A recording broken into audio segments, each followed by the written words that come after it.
I have not been to Minnesota in probably 20 years. Bring gas.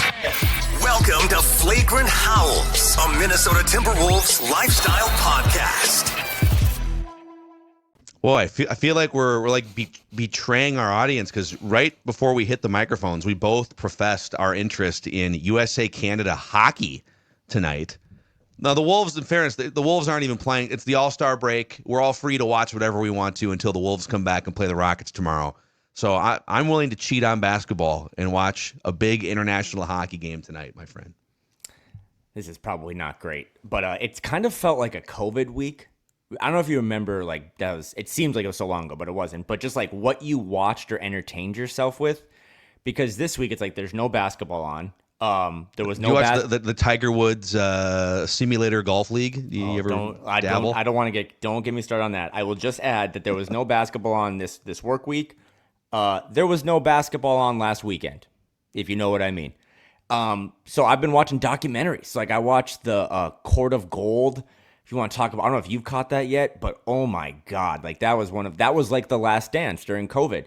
And then I'm watching golf, and now I'm like really into this Four Nations thing, which hockey is just running laps right now around the NBA. So it's been a weird week, but I'll tell you this much. I woke up today, and I don't care if Julius Randle starts. I don't care if Luke Ridnour coaches. I don't care what happens. I miss the Timberwolves, and I will not complain about them over these last 26, 28 games, because it's been a tough week of trying to entertain yourself and distract yourself.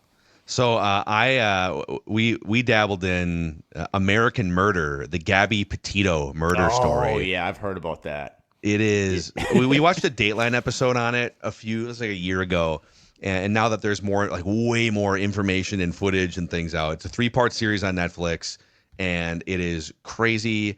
It is a couple that appear to be happy on the outside, posting only their best on social media, living the van nomad life, building a YouTube channel, and things took a little bit of a turn there in Utah. So check that one out on Netflix if you're looking for a cryptic distraction. Before we talk Timberwolves and answer a couple key questions and maybe even rank some things here, let's talk about our friends at Brixworth, supporting Flagrant Howls in the North Loop. In fact, I was over at Brixworth about 2 weeks ago hanging out with Cooper, the owner, and just talking about, we're hoping to put together an event or two. Blackstack is part of the umbrella, and we talk about them on Purple Daily. But we appreciate Brixworth's partnership here. Brixworth has become the place before Wolves games, home games, to stop in for a pregame drink, likely that Naz Reid hazy IPA, and some dry rub wings, Detroit-style pizza. Just awesome food, awesome drinks, steps away from Target Center. Even some cheaper parking over there if you want. You can just walk over to the arena. So check them out in the North Loop, Brixworth, just down the street, walking distance from Target Center. And then actually just, I guess, kitty corner or diagonally from Brixworth is Element Hotel, which is a Marriott Bonvoy property, perfect for just a weekend or an overnight stay downtown in the North Loop. Maybe you're a Wolves fan coming in from out of town, or you just want, I don't know, maybe you're coming in from the burbs and you just want to park it and forget it for a night. Element Hotel is a great spot, walkable to the arena, walkable to Target Field as well for baseball season, and there's a parking garage attached. So city views, bright natural lighting, free breakfast as well. Element Hotel, 15% room rate discount when you go to scorenorth.com/element, scorenorth.com/element to check out one of the best hotels in Minneapolis, Element. So let me ask you this. What do the Wolves need to do from now? Second half of the season is starting. What do the Wolves need to do for Kyle Theige to say, you know what? I'll take that result. After the Cat trade went down, it's kind of a reset. What do they need to do? Is it just making the playoffs? Is it winning a playoff series where you say, all right, you know what? My Wolves' heart is full after that season?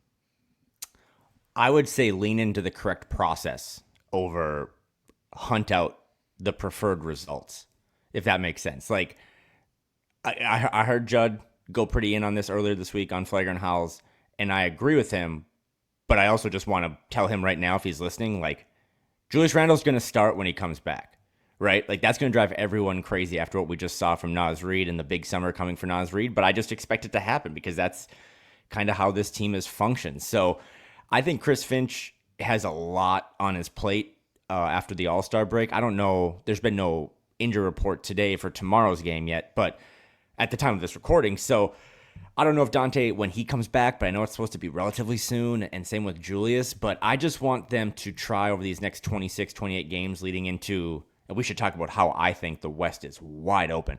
But it is. Finding, basically, I mean, they didn't do it, Phil, for those first 58 games, and some of it I was right about, and some of it I was wrong about, right? Like, I don't know if you can say Rob Dillingham should start right now when you watch his ups and downs, and maybe they just need a little more stability at that position, but he should still play, or at a bare minimum, there should be a ninth man no matter what, right? Like, we kind of always have talked about these 8 starters. Okay, well, if that's the mentality when everyone's healthy again, you're not going to be able to play Rob, Terrence, and Luka. Like, you're just not going to do it. But one of those guys should play.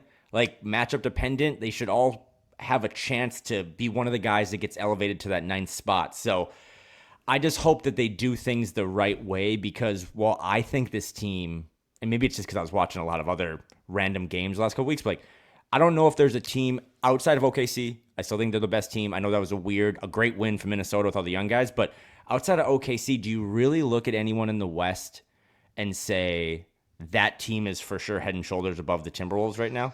Yeah, that's the crazy thing, because Oklahoma City is 14 games ahead of the Wolves in the standings. But when you watch those two teams play with the Wolves down a bunch of key players, and it's one night, I think both teams were coming on. It was a back-to-back. Yeah. It's super, and it's the last class before spring break, winter break, because it was the last game before All-Star break. They'll play each other 2 more times, and we'll get more of a measuring stick. But those don't look. The difference between the Thunder and the Wolves is not 14 games. I think when both those teams are playing super engaged at their top level, there's not, I don't know if there is a gap, and maybe that's a hot take.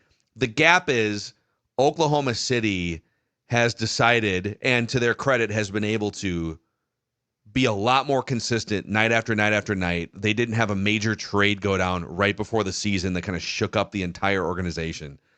But now that we're into the second half of the season, and I'm curious to see them play this back-to-back on Sunday and Monday, that would be the one team where you would say, yeah, that means they're supposed to be levels above the Timberwolves. And eye test-wise, I don't think they are. So once you get past them, okay, Memphis, the fact that they run like 11 or 10 or 11 deep in their rotation when they want to, when they're healthy, is tough to go against when you're only playing 8, which is the case the last 2 times they played. But I don't see Memphis as, like, if you got into a 7-game series against Memphis, would you think, oh man, the Wolves are screwed in 5? No. Now, maybe the way Jokic is playing, like, this Nuggets team is not as deep as they've been 2-3 years ago. But Jokic is having the best season of his career and is just making it work. And they've won, 8 games in a row going into the All-Star break. Rockets have come down the ladder, everyone else. But to your point, I mean, if I'm getting that version of the Nuggets, all right, like, I probably pick them in a 7-game series right now. Everything else, fair game in the Western Conference. But it's not homerism. Like, No. It's a reality. I mean, I told Dane Moore 3 weeks ago that I thought the Timberwolves just 1 to 15, had one of the 3 best rosters in the Western Conference. And I think a lot of people push back on that. And then I just woke up one Thursday and I watched all the young guys that make up 6 through 10 of that roster beat the best team in the West. Yeah. So, but I'm also, again, back to the homerism thing. I think the Timberwolves, OKC is still tough for me. I mean, I still think when they play really, really well, there might be a tier above. But I still think the Wolves have maybe the second highest ceiling in the West. But I'm also very aware that their floor is made of like paper mache. They'll give you more and more of those Wizards games. But now that you get the break, and now that it is, I mean, it's 26 or 28 games or whatever, but it is a sprint now. It's not really a marathon. Every game really matters. I don't know why, coming back to Chris Finch here, who I've been really supportive of, but I think he has a really important final couple months coming up, because I think if he pulls, we refer to these levers, but if he pulls all the right levers, I think they can make a real run. Like, I think I watched the Lakers last night, who didn't get a center at the trade deadline, who got kind of an out of shape Luka, and they lose to the Hornets at home.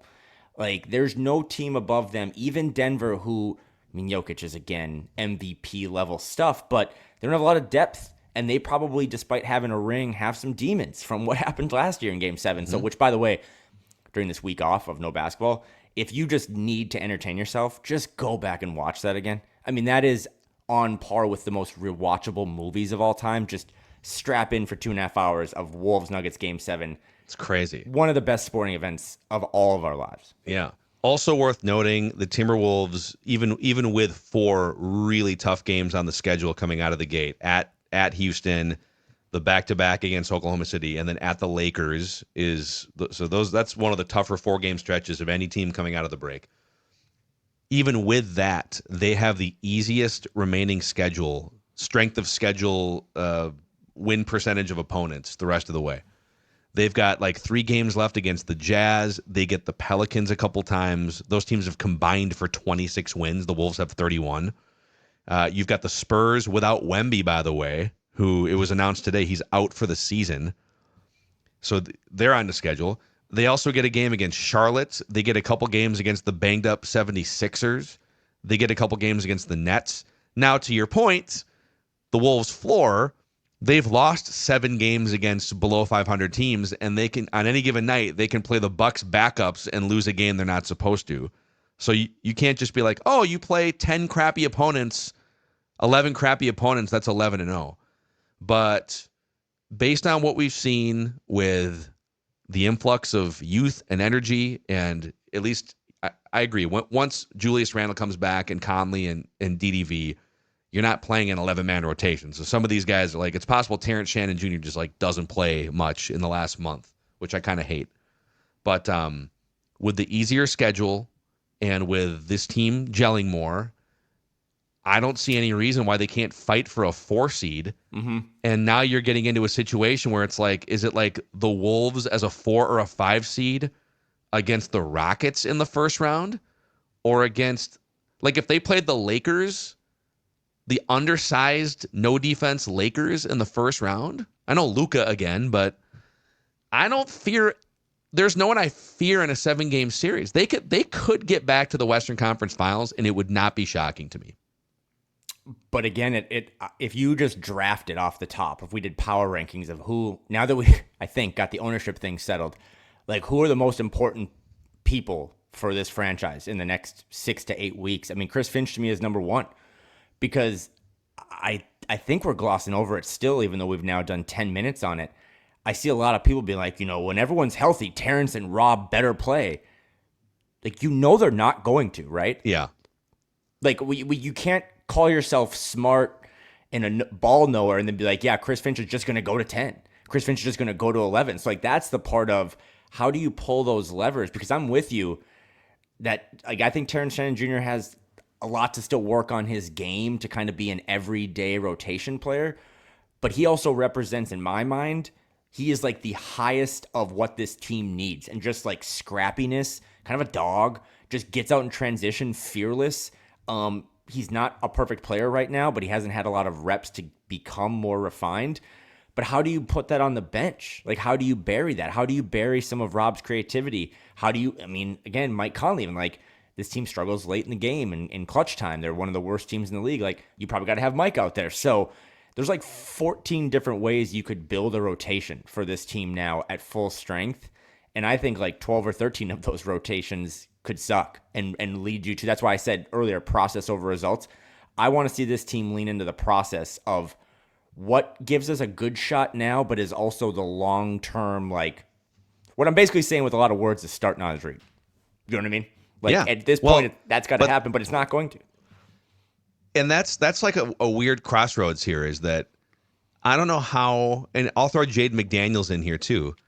In the 7 games since Julius Randle went down with the injury, and those guys were given, I don't think the team is better without Julius, straight up, with no like replacement for Julius, because he is a very talented 6'10" large human being that like help you put Naz in the starting lineup. And I do think that's a plus, but then you lose like one of your big men depth-wise. So people are taking it too far. But in his absence, giving more space to Naz to start and Jaden McDaniels to fill in some of the usage and the offense, those guys are averaging, Naz Reid, 21, 10, 3 assists, and Jaden's averaging 18 and 8 with like 2 or 3 assists and playing the usual Jaden McDaniels defense.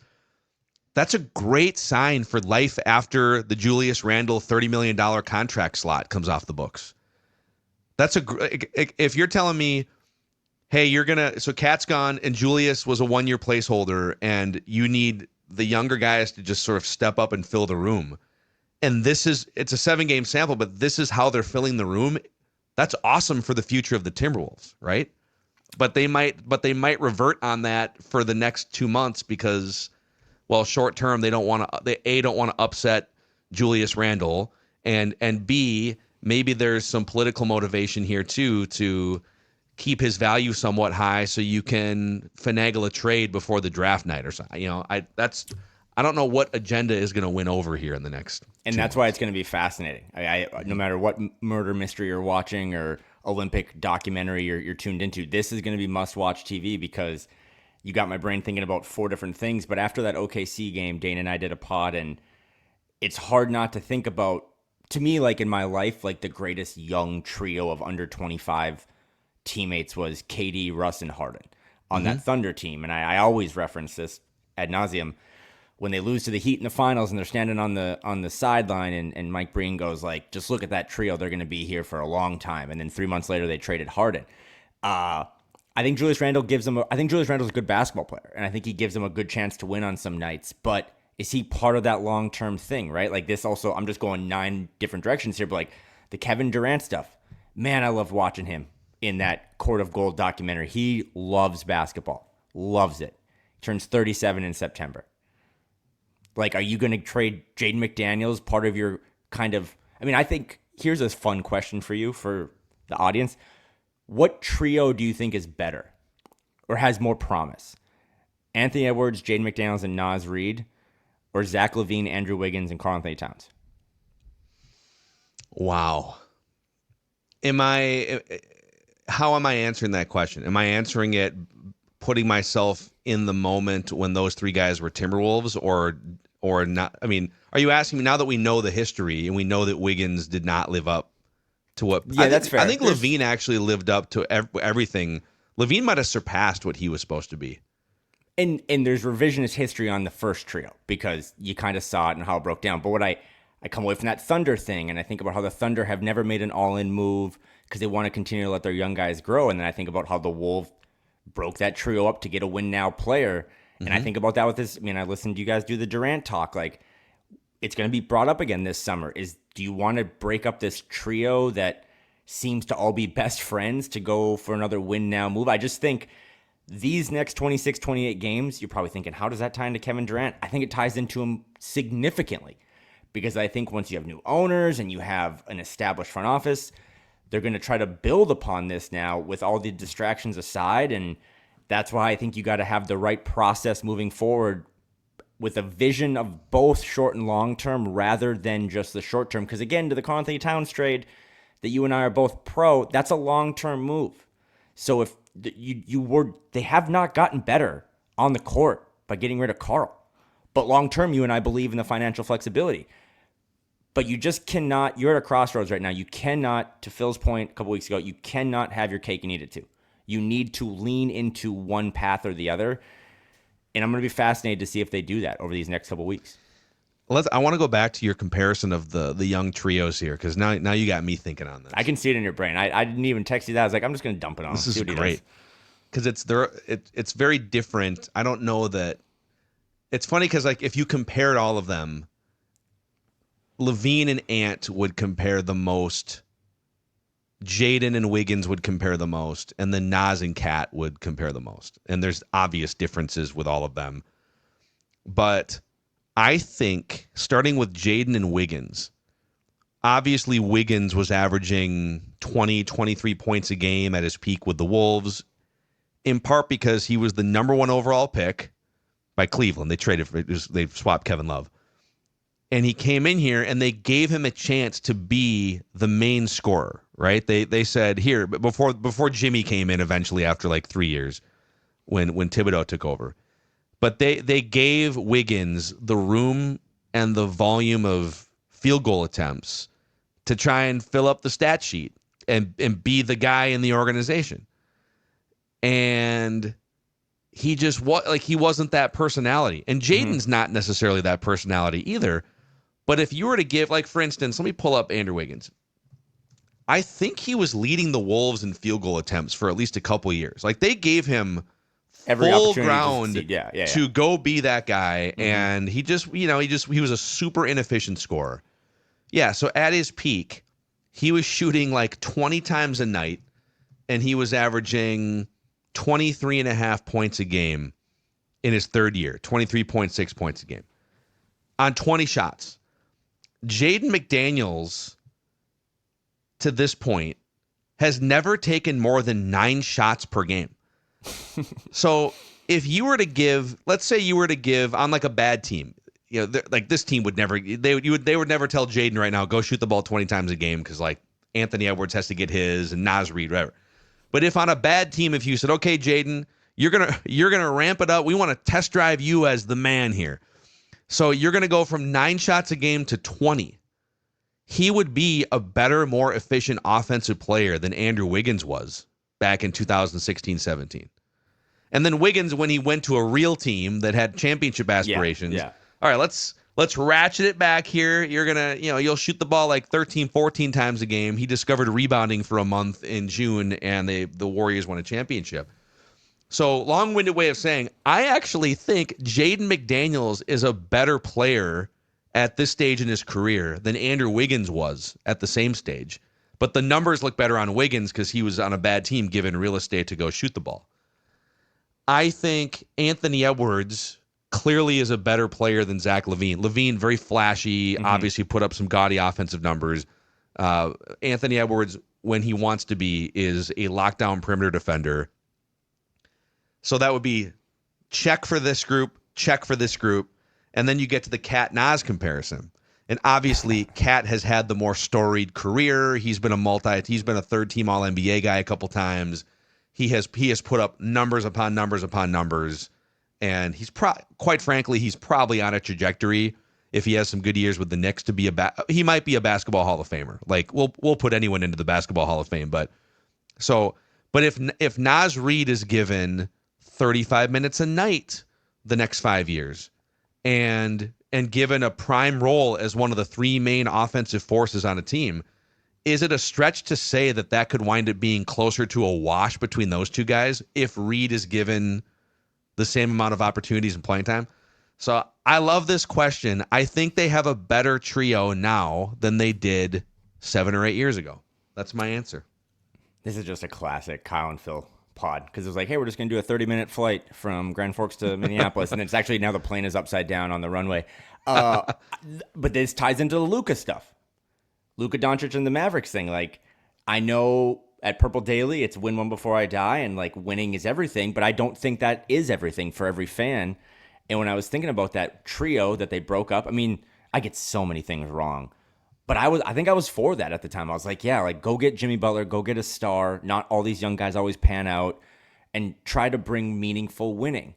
I think the Gobert trade's a little different because you didn't really give up any young players. You just gave up picks and the promise of stuff. And that, I mean, I'm always... Walker Kessler, I guess. Yeah, that guy who is in every trade rumor at every deadline. I'd take it back. And I still struggle with like people that say the Jazz rebuild's going really well. That's fascinating to me, but it's something to think about with this KD stuff, because again, I think a lot more people listening to this, or just as the weekend approaches, should go watch that documentary about the Olympic team on Netflix, because it's awesome. And Kevin Durant comes off as the coolest dude in the world who just wants to play basketball, and it saved his life. And I love him, and I don't want him on my team. Like, I don't want to break up. Like, I've already watched that happen before. I just would rather watch, and now this ties back into tomorrow night when they play. I just want to watch this trio that's all of a sudden kind of all exploded, and they're all calling each other besties in the locker room after. I just kind of want to see that grow, and I hope it leads to winning, like the Mavs fans thought with Luka.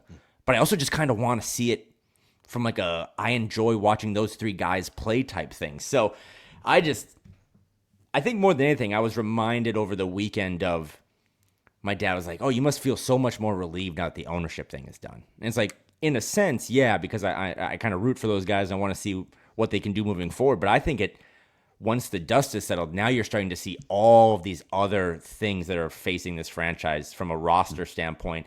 And again, a really good roster that is going to get a pick in the first round this year from Detroit. But man, this could go many different ways. I think this is a major kind of point in this organization's timeline of, if you navigate it correctly, I think you can be awesome for a really long time. And if you don't, I think you can be the old Timberwolves again. What do you think, back to Naz for a second, what do you think the gap is between Naz Reid and Karl-Anthony Towns? And I'll let me provide just a little context here. Okay. So because you always have to do the per 36 thing, because Naz has, when Naz starts, he gets the minutes, but he's only started like 7 times this year. He's obviously filled in for Cat when he's been hurt before. So you look at his just like per game numbers. It's like 14 points, 6 rebounds, whatever. Yeah, he plays 24 minutes, 23 minutes when he's not a starter. Per 36 minutes. And the question is, if can he be a 35-minute per night guy starting, getting paid $25-30 million, and they're trying to figure that out going into the summer. But per 36 minutes, the last 3 years for Naz Reid, he's averaging 21 points, 8.5 rebounds, 2.5 assists, 40% from 3-point range on volume, more than 7 attempts per 36 minutes. And he's just overall from the field, 50% field goals, and 2.5 stocks, steals, and blocks. He's not the size necessarily of Karl. A little more of a wingy player than maybe Karl. But am I too much of a Naz Reid homer? We're sitting here 6 years into this thing, and it's like, can this dude just get a starting role for 34 minutes and roll the ball out and see what happens and pay him $30 million a year? Or is he not meant for that much volume? I don't think you said anything crazy. I mean, I still think Karl-Anthony Towns, we're talking again, as we do this trio versus trio thing, the number 1 overall pick in a draft versus a guy who's undrafted. And I think that's what makes Naz's story so crazy, is that, you watch him play now, and he was drafted to be watered down Karl, and now he's like, for the month of January, leading the league from 3. But then also, you go. Let me ask it a different way. Who is a better, is Karl definitively a better 3-point shooter than Naz Reid right now than the last 2 years? Oh God, I don't think he is. Okay, dude, that's fair. Naz Reid has a quicker trigger. He gets more attempts off and still shoots 40% from 3. Well, and what I was trying to say about everything you're saying is right. I was just thinking okay, so they downshift from Karl to Naz, and maybe Naz is a Karl replacement early on when he was signed as an undrafted free agent. But then I look at Julius, and it's like, the things we like about Julius is that he's tough. He can grab a rebound, push in transition. It's like, well, holy bleep, Naz can do that too. So Naz is giving you, I still think in my mind, maybe not dollar store Karl-Anthony Towns, but discount Karl-Anthony Towns. But he's also kind of giving you discount Julius Randle now. And he plays the way that this organization wants to play. And I know we're going all over the map here, but it's just man, it's going to be really tough when he comes off the bench again. And I'm not concerned long term. I think this organization, this ownership group, Tim Connelly, knows they need to sign him. I think there's conversations that happen behind the scenes that maybe that stuff is already closer to done than we think. But man, if we wake up in the middle of July and Naz Reid is on a different team, that's going to be one of the 5. Oh my God! And we're talking about a franchise for 36 years. This list is on a 24-hour stream. That'd be one of the 5 most embarrassing, worst things that I can think of that have happened to the Timberwolves. And someone glued themselves to the court. Yeah. You know what I mean? Naz Reid is the single greatest development story. You got him for nothing. He has been the longest tenured Minnesota Timberwolf. He has balled out. He plays the style you want. He's Des Moines, Iowa, in a 6'10" body. And I just think it's going to be weird if his minutes go down when this team gets healthy, because they're trying to, I get appeasing someone in December. I don't get people thinking that they need to appease Julius Randle now. Play the right way. Think about short-term, but also long-term vision. And I'm the guy that's could Jaden McDaniels be the second best player on the team come May? That still has some work to do. But right now it's Naz Reid. What are you going to do? Alienate the second best player on your team who loves playing with Ant and Jaden? Here's another crazy Naz Reid thing, and I threw this out on our Hottest Wolves Takes episode a couple days ago with Judd and Declan. He is on track to become, if he continues to, this version of himself that he has worked his way into through 6 years, if he can continue to play at this level and maybe even a little better, but certainly like more minutes in a higher profile role for another 5, 6, 7 years, he is on track to be one of the 3-ish greatest undrafted players in NBA history. And there's a list here from Sporting News from 2021. Okay. It's a fascinating list. Ben Wallace is number one. Ben Wallace from the early 2000s Pistons, 4-time Defensive Player of the Year. He multi-time All-Star, just a force. One of the main reasons why those Pistons teams, they won the one championship and they were in the mix for year after year after year. Ben Wallace. Now, Ben Wallace, you were literally playing a penalty kill on offense. I mean, he'd set some screens, but you kind of told Ben Wallace, just get out of the way of Rip Hamilton and Chauncey Billups and whoever, Rasheed Wallace. So he's number one. Naz Reid, totally different type of player than Ben Wallace, but he has a long way to go to get to that level of, he was a driving force on a championship team, so he's got a ways to go. Number two is disqualified for me. It's Connie Hawkins from the late 60s. Now, he was undrafted. He came in the league year one and won the MVP. He was a Phoenix Sun ABA player, ABA champion 1968. But he was part of a point-shaving scandal at Iowa in college. So his reason for going undrafted was that he was banned by the NBA for the draft. He bet on himself. He doesn't even count. Yeah, exactly. So we're taking Connie Hawkins off the list. The next one is John Starks. Good, hard-nosed Knicks point guard from the 90s. All defense in 1993. Sixth man of the year. Well, Naz has that one checked. Sixth man of the year, right? Bruce Bowen from the kind of one of the first coined 3-and-D guys from the early 2000s Spurs. And then Udonis Haslem, who played until he was 42, or was rostered until he was 42. Another hard-nosed kind of throwback, more of a defensive, close-range, power forward player, right? Naz Reid is a better player than Udonis Haslem. But Haslem was one of the creators of Heat culture, and he had this long career. And then it's like Fred VanVleet, Brad Miller, Avery Johnson, Jose Calderon, and former Timberwolf J.J. Barea is 10th on this list. But Naz Reid is going to be in this conversation in the top 5, if not much higher. I have no additional thoughts. I totally agree, and I just think the way they handle him, which I always want to cop to, there's more going on behind the scenes, and we always talk about, I'm sure Tim Conley and Naz Reid have talked about a future together. But I just wouldn't risk it because of everything you just said. He's already one of, I guess, the 3 or 4 best undrafted NBA players of all time. And when we do our updated top 100, I can't even imagine where Naz Reid is going to fall if he continues to play like this. So, but I will say that I don't want to distract all this ranking talk with Naz Reid because it sounds like my co-host did some homework, and it sounds like you had another ranking you wanted to do quick. I do.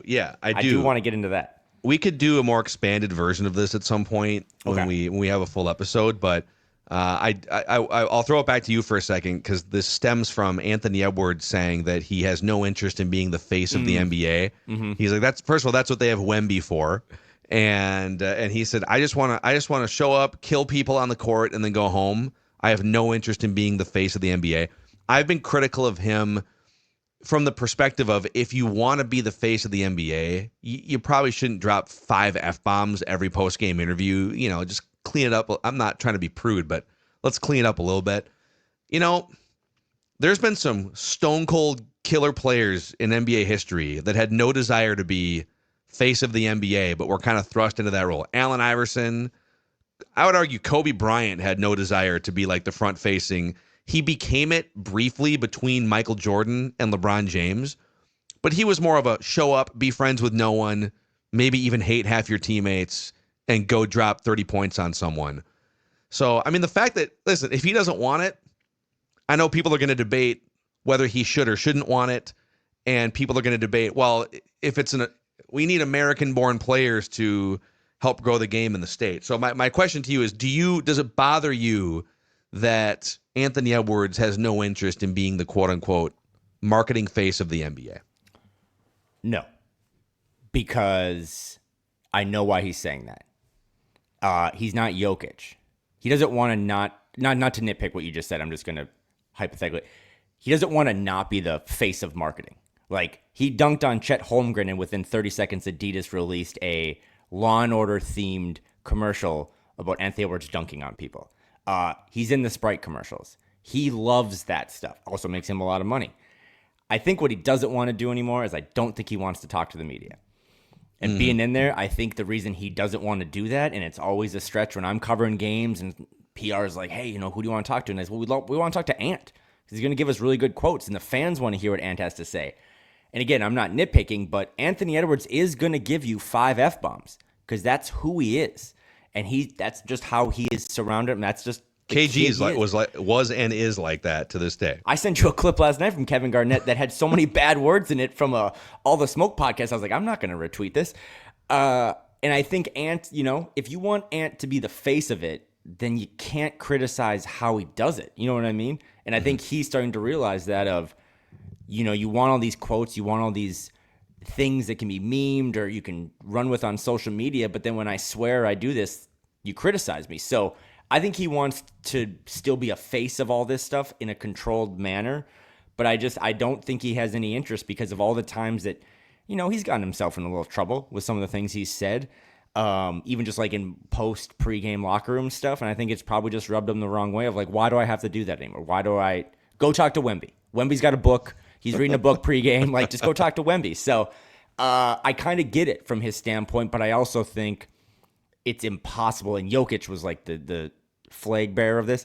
It's impossible to be really, really good and not be kind of a face of it. And I think there's some significant benefits for Ant to be the face of it. And you mentioned his name, and I think it folds into this, but I want to get back to your rankings. I think it's another reason why with new ownership and the dust settling and maybe some of the first agenda items, executive orders on their list, I think they got to make a real impact of bringing back like alum, like old star Timberwolves. There was a J.R. Rider, Kevin Garnett clip on All the Smoke podcast that was awesome. It's talking about J.R. Rider. I don't know if I said J.R. Smith. J.R. Rider playing against Michael Jordan and a young Kevin Garnett talking smack to Michael Jordan, and Michael Jordan basically taking it all out on J.R. Rider. But it's like, man, those are two of the guys I grew up watching. Like that's my first memory of watching Timberwolves basketball. And I think this organization needs to surround Ant and others with more of those guys that can be like, like I think that's what Alex is going to do as a former athlete. But I think having Garnett in his ear, that Sprite commercial is awesome. Having J.R. Rider be like, hey, man, here's some of the trials and tribulations I went through. Again, this is all about Anthony Edwards. The whole thing, everything we talk about, this whole organization, $1.5 billion, it's about number 5. And I just think that would be another thing I'd want to do is bring all these guys back, right? Like have them be ambassadors for your brand. So I want to hear these rankings. Okay, I'm going to give you just a brief overview of this, and then we could do a deeper dive. We can put together like Kyle and Phil's. We got the top 100 Timberwolves. We can put together some sort of like NBA player pecking order. So I think coming from like the face of the NBA discussion, if you want to be the face of the NBA, or if people want you to be the face of the NBA, you have to be in the range of one of the top 5 players in the league, or it's really hard to 5 to 7, because you could argue like, well, Kevin Durant, Steph Curry are coming down the ladder, but they're still kind of the face of the NBA. But you got to be in that mix, and then you got to have some level of personality. Like Jason Tatum, very hard to debate that he is one of the 5 best players in the league. Just a model of consistency, good two-way player, zero personality at all whatsoever. Is never going to be the face of the league because he's not entertaining. Mm-hmm. And so, that's tough for Jason Tatum or not, I guess. So I have for you, these are just like my current best players in the NBA. And the criteria is no consideration of contract or age. So however old you are, I don't care. Okay. This is just right now. It's not like a 3-year window or like Bill Simmons trade value rankings. It's just how good are you right now in the NBA? But I do consider health and durability part of the equation. So like Joel Embiid, when you're out there, you're probably one of the 6 best players in the league, but you're never out there. And so that does matter to me. Number one, I don't think you can debate any of these top 3 or 4. Number one, Nikola Jokic, having the best season of his career, by the way. It's literally a 7-footer averaging a triple-double. He's in consideration for one of the 7 to 10 best players of all time, period, NBA. Giannis, so I think Giannis has almost become a little bit forgotten because the Bucks have been bounced in the first round a couple years in a row. They've been struggling to stay above 500. But Giannis he's averaging the most points per game of his career, 32 points a game this year, number 2. Number 3, the NBA's leading scorer, Shai Gilgeous-Alexander. I don't know that he can be the face of the league yet because more people know who Ant is. More people know that's the crazy thing. Like, casual fans have not discovered Shai Gilgeous-Alexander. But if he finishes off the scoring title, here are the other players he will join the last 30 years as NBA scoring champions. Michael Jordan, Allen Iverson, Shaq, Kobe, McGrady, LeBron, Dwayne Wade, KD, Carmelo, Russell Westbrook, Steph Curry, James Harden, Joel Embiid, Luka Doncic. I mean, he would literally be in the mix with some of the greatest players we've seen in the last 30 years of the NBA. And he's not really a household name. He's also Canadian. So, Luka Doncic, 4. I'm giving him a pass for a weird year. Injuries, uprooting his life, all that stuff. So he's on notice, but he's still number 4 on this list. And then that's where like Ant is fighting. If he can put together a run to close the season and maybe like a playoff run, Jason Tatum is 5. That's where it gets even more wide open, though. I think you could argue, and you're going to be shocked I'm about to say this, that this year's version of Karl-Anthony Towns, you could argue, is 6th on this list right now. This is like the fully realized version of Cat. And the last time he was this good from like a win shares perspective and some of the analytics was the last time Tibbs was his coach in Minnesota. It's a perfect fit so far with the Knicks. He has the best defensive rebound percentage in the league. So I know I've been a Cat hater on this show, but I think you could argue that this year's version of Cat with that team and that coach, that he's fighting for 6th with then you get to like LeBron, even though he's not the same guy, but he's in that mix. I'm a big Domantas Sabonis guy, but it does feel like Kevin Love in Minnesota vibes where he's putting up crazy box scores and maybe it's not translating. And I think Anthony Edwards is like fighting for the 6, 7, 8, maybe through 10 slots of NBA player supremacy. I just want to take a moment because it must be such a roller coaster ride for people listening to this. Well, we did 15 minutes where you're like, is Naz Reid that much worse than Karl-Anthony Towns? And now you have Karl-Anthony Towns 6th in the league. But everything you said makes sense to me. And Karl-Anthony Towns, that's kind of why we got to still, you and I, talking to you and I, like, cool it a little bit on like, yeah, long term, I get it. I think I get it. I think I see the vision of this trade. Karl-Anthony Towns is playing some of his best basketball ever. I mean, he's hooping right now. But in kind of the shit, Karl's made a Western Conference Finals run, and he was a big part of that. But to the Shai thing where you're like, look at all these other names in the scoring title. I think the thing that hurts Shai is just he hasn't won yet. And I don't even mean like at the highest level, but just a Western Conference Finals run would really benefit Shai, like it did Ant, to just kind of be on the screen every other night when there's very few other games on. So that'd be big. But I think to the bigger picture, to the Anthony Edwards stuff, I mean, you can't make a list right now and not have him in the top 10. You can have biases and you can say, I prefer Jalen Brunson because he's a little older. He's got spots to go in late game situation or whatever. I get all of that. I just, if you peel it back, it's just a nice reminder of, man, they did a really good job in 2020. Like they hit on that pick, right? They figured it out and they've done a really good job of, I always think about LaMelo Ball when I think about Ant because I think one organization saw what they had and said, we need to continuously surround him with adults and veterans and try to promote winning at an early age so he doesn't develop bad habits. And then LaMelo, it's like they've done the opposite with the Hornets of like constantly rebuilding some other immature and, downright bad people as teammates. And they have to continue to lean into this. I don't think Anthony Edwards, as crazy as this sounds, and he is one of my favorite athletes of all time, like I don't know if he's a top 10 player if he gets drafted by the Hornets. I don't know if his career goes that correct way. So you've gotten to a good point. You need to continue to lean into him. And there's no reason that if you did this list 6 months from now or at this year, a year from now, that he couldn't be like 4th or 3rd. Yeah. because I think the guys at the top of your list have won, right? Like that's probably what differentiates them from 5 through 10 is that they've won something. Jokic, Giannis, maybe not Luka, but or SGA. I mean, yeah, he's not, or SGA, yeah. But SGA is just putting up bonkers regular season performances, and just to put a bow on the cat thing here. Yes, I am capable of praising Cat. All right, take note, audience. B, I think it's actually even more praise for Naz Reid because Naz Reid, because he was 11th on your list. he was just behind Anthony Davis when healthy on my list, clearly. But am I in a roundabout way saying that if Naz Reid was given 35 minutes a night, that he would be like one of the 30 best players in the NBA? I mean, that's kind of what I'm saying. I think if you hear that, you can just say without thinking, that's crazy and not get ridiculed.